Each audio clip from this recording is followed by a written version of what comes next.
I'm Matt McClure, and this is Currents. The niece of Martin Luther King Jr. spreads her own civil rights message for life.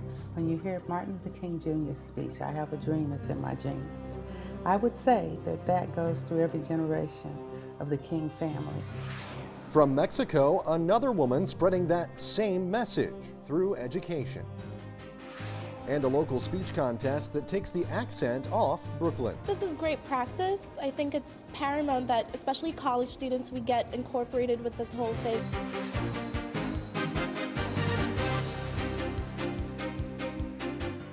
Good evening. Thank you so much for joining us tonight. Francesca Maxime has the night off. Well, the most recent Gallup poll finds that for the very first time, a 51% majority of Americans identify themselves as pro-life. That is up from 44% last year. Well, tonight we revisit a woman who hopes to increase that number while at the same time carrying on her family's legacy of activism. That woman is Alveda King, the niece of the Reverend Dr. Martin Luther King Jr. and a pastoral associate with the pro-life organization Priests for Life. King herself has had abortions, but now she's spreading a different message. Earlier on this year, she came to St. Patrick's Church in Bay Ridge to give a talk, and afterwards she spoke with our Natalia Ortiz. Dr. King, first of all, I'd like to tell you I am very honored, sincerely honored, to be in the presence of someone from the King family, a family that had such a tremendous impact on our nation. And on that note, I'd like to ask you, what was it like growing up in that type of family? Natalia, it was a wonderful experience growing up in the King family. When you hear Martin Luther King Jr.'s speech, "I have a dream, it's in my genes," I would say that that goes through every generation of the King family, and it's part of our legacy. Now we know that you are very active in the pro-life movement, and I want to talk more about that. Why is that so important to you, to spread that message? I was married in '69. 1 week before my dad was killed. And then on my honeymoon, I conceived. My doctor, unbeknownst to me, was a pro-abortion doctor. And when I went back for my own physical checkup, he decided that I didn't need to have another baby. And so he did an involuntary D&C, which was really an abortion. Alveda King's doctor then instructed her to remain silent, and he introduced her to Planned Parenthood. He said, "Let me send you to some people who can help you." And he said, "Don't talk to the church, don't talk to your family, go to Planned Parenthood." I went to Planned Parenthood, and they began a series of birth control practice with me. And I ended up separated and pregnant. Planned Parenthood's answer was, "We'll just help you with this little procedure, and it won't hurt as bad as pulling a tooth." That was an abortion. In 1977, I became pregnant again, and this time I spoke to the baby's daddy, and I said, "I'm going to get an abortion."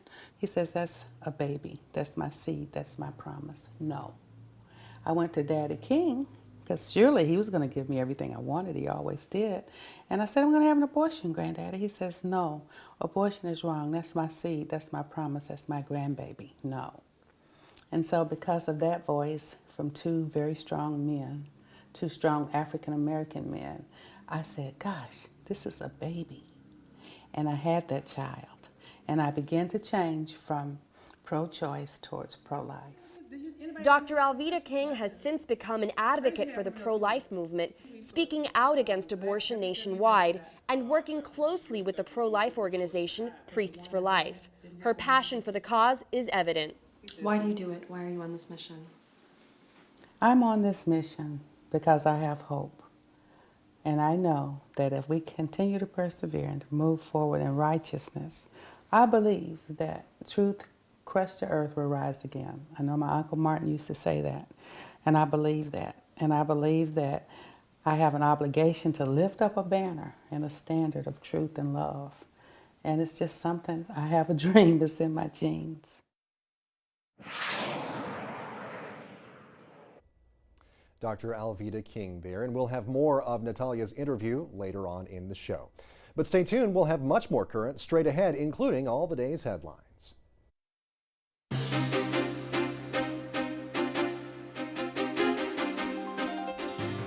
Welcome back to Currents. I'm Matt McClure. Coming up later on, the niece of the Reverend Martin Luther King Jr. shares her thoughts on the nation's first African-American president. But first, let's have the day's headlines. Catholic Charities in the U.S. gets a boost from the federal government that could be worth more than $100 million. The organization has signed a 5-year contract with the Department of Health and Human Services to provide disaster relief. The president of Catholic Charities USA says the contract will allow it to step in immediately after a natural disaster occurs. A rare honor for the late president of the Philippines, Corazon Aquino became the first layperson to have a wake at Manila Cathedral. Aquino was a leader of the People Power revolt that brought democracy to the Philippines. From Pakistan now, missionary schools are closed for 3 days following the deaths of 7 Christians who were burned alive there. Muslims torched their homes after unsubstantiated allegations that Christians desecrated the Quran. That's an offense punishable by death in Pakistan. Well, life is the message of one woman from Mexico. And as we hear from Rome Reports, she's educating people around the world about abortion. Rosa Maria Ordaz is one of the millions of people who promotes and defends the value of life. She's part of the Mexican association Suma Tu Voz, which means add your voice. She informs people about the realities of abortion, leads conferences, and travels to different countries to build and strengthen bonds with other pro-life movements. Last year, I had the opportunity to speak with a woman who had an abortion, and it was an intense experience because I realized that many women are left completely hurt and destroyed, from the spiritual aspect to the psychological and emotional aspect. She says ignorance is one of the main reasons women have abortions, because they often neglect the real physical and psychological risks of the procedure. I met one woman who was very depressed and had a feeling of guilt and remorse, because when a woman makes a decision that she thinks is a free one, she can never imagine that the decision she made will scar her forever. Besides talking to women about potential problems that come with the decision to abort, Rosa Maria encourages them instead to give birth and consider giving the child up for adoption. If a woman doesn't want to be a mother, she can be a mother that gives her baby up for adoption, and at the same time, she will be dignifying a family. The most beautiful part is that when they decide on adoption, she forms a beautiful relationship with the baby that comes from the decision itself. She says that the majority of the time, the women that opt for the latter choice end up keeping the baby. A battle in which everyone can participate. All of us, from our own humble position, whether we are housewives or students, can become bearers and ambassadors of life. A recent survey of 1,223 students in the United States by the Knights of Columbus revealed that Americans are increasingly becoming pro-life. The number rose from 44% to 49% in 1 year. A dehumanizing effect on life. From England, Westminster Archbishop Vincent Nichols is warning about the dangers of online social networking. That following the suicide of a 15-year-old girl who was bullied on a website. In an interview with the newspaper The Telegraph, Nichols says too much exclusive use of electronic information dehumanizes life. Well, Vietnam, the scene of recent violence against Catholics, may get a visit from the Pope next year. The website Chiesa reports the president of Vietnam will invite Benedict XVI later this year during a visit to the Vatican. The Vietnamese government is reportedly prosecuting 7 Catholics meantime. They were part of a group that was building a makeshift worship site. Well, the Pope's voice will be heard around the world even earlier on an album set for release on Geffen Records this November 30th. The CD will feature the Pope praying in 5 different languages and also singing on one track. In fact, Geffen says people will be shocked by Benedict's incredible voice. And your voice may determine how far you can go. Coming up later on Currents, a speech contest here in Brooklyn lends a helping hand to young people. And coming up, the niece of Martin Luther King Jr. will share her surprising thoughts on President Obama. I remember when President Obama was elected and people were just rejoicing, oh, Dr. King's dream has been realized.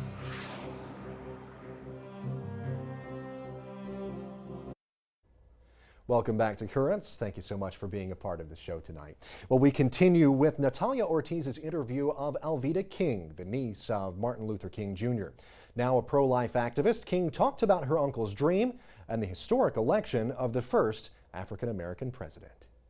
How far do you think this country has come since Martin Luther King's I Have a Dream speech?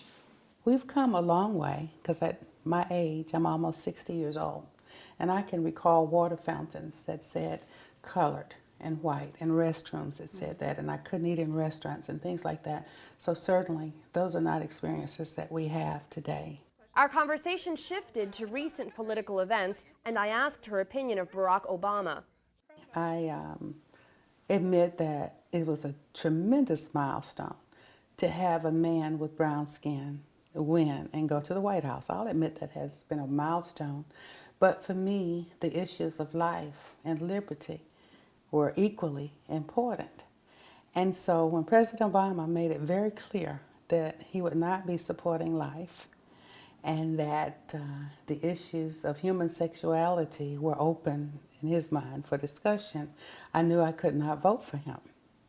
And I did not. Tell me what your family and friends think of that. People said, well, surely you have to vote for Obama. Your uncle would be so proud. How can you disappoint your uncle like this? Right. And my answer was, my uncle would understand my position in supporting life. He would, and I'm sure he would. And so people say, well, who would Martin Luther King Jr. vote for? I said, that's a question we'll never have answered, will we? Because he's not here. While she may not know who her uncle would have voted for, she's confident his stance on abortion would have been pro-life, despite the fact he accepted an award from Planned Parenthood.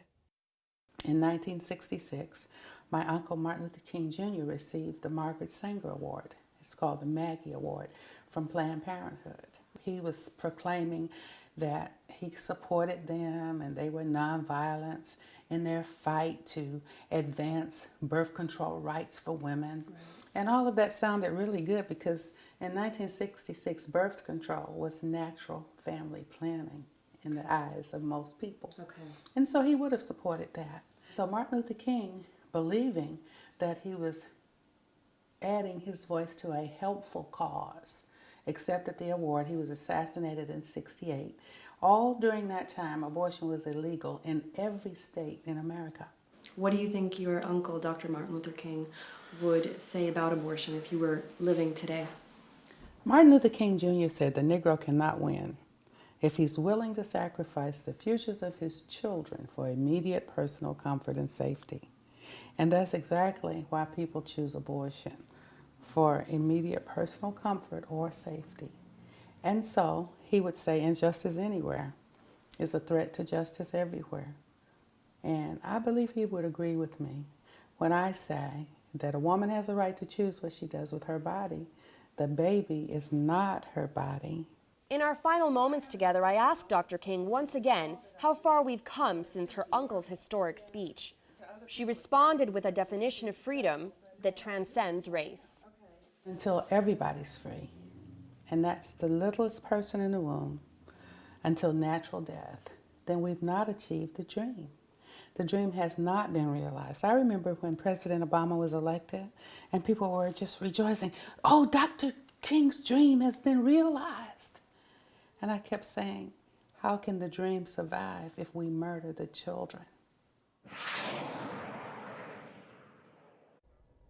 Well, for more on Alveda King's life and work, you can visit our blog. Go to netny.net/currents. Just click on Riding the Wave. Our Natalia Ortiz has a blog entry about Alveda King and her talk, which you just heard excerpts from.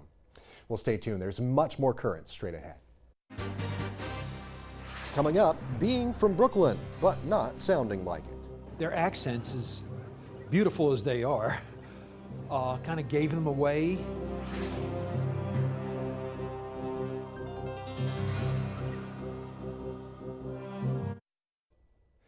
Well, if you've been watching the show for a while, you probably have picked up on the fact that I'm originally from Georgia. I've talked about that a few times here on Currents. And when I tell a lot of people that I am actually from the South, they say, you don't sound like you're from the South. Where's your accent? Well, You know, you go into broadcasting and you have to kind of train yourself to get rid of it. So that's what I've done over the years.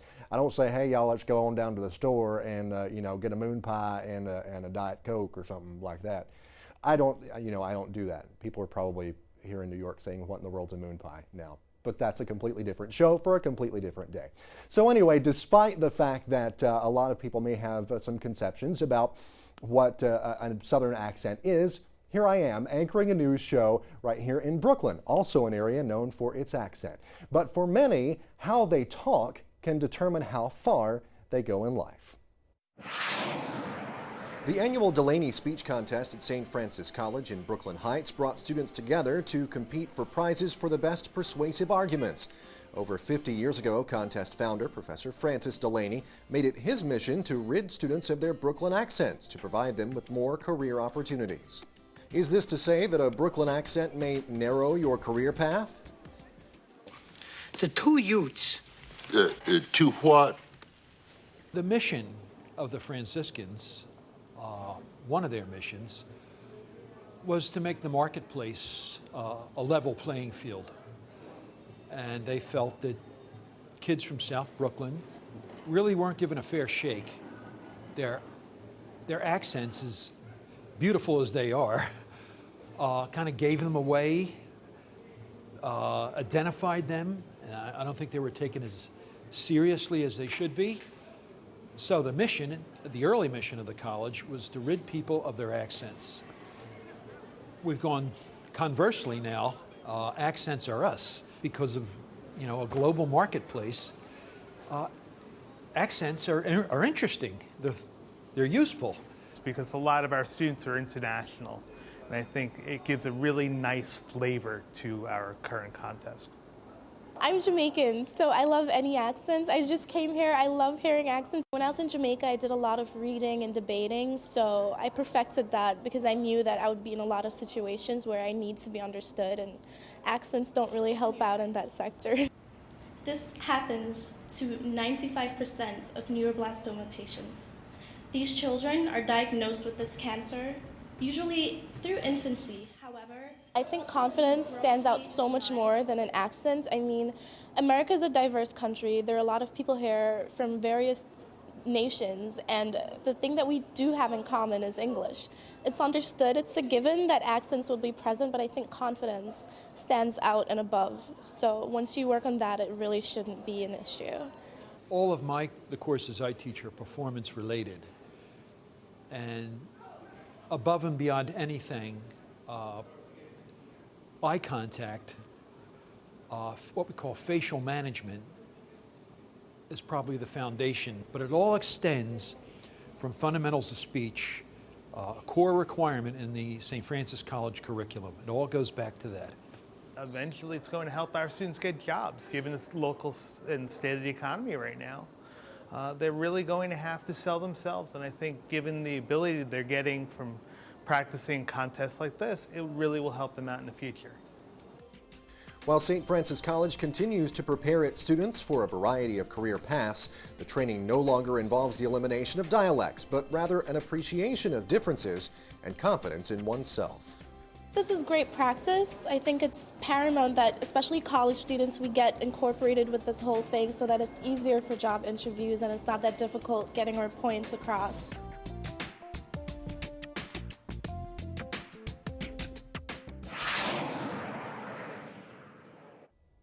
See, I love that. Now, I could have just kept my Southern accent, I guess. But I mean, I think it's great that they're embracing that. I think a Southern accent's a beautiful thing. A Brooklyn accent is a beautiful thing, wherever you happen to be from. Well, that's all for this edition of Currents. Now, coming up tomorrow, Christian yoga. It may sound like a contradiction in terms to some, but we visited a church that teaches it as a form of prayer, and you'll also meet a priest who practices it. Stay tuned for that right here tomorrow on Currents. Remember, you can always watch us online. netny.net/currents is the website. You can see excerpts of the show and read our blog called Riding the Wave. Now, you can also send us an email. The email address is dropusaline, that's all one word, at currentsny.net. Well, for everyone here at Currents, I'm Matt McClure. Have a great night.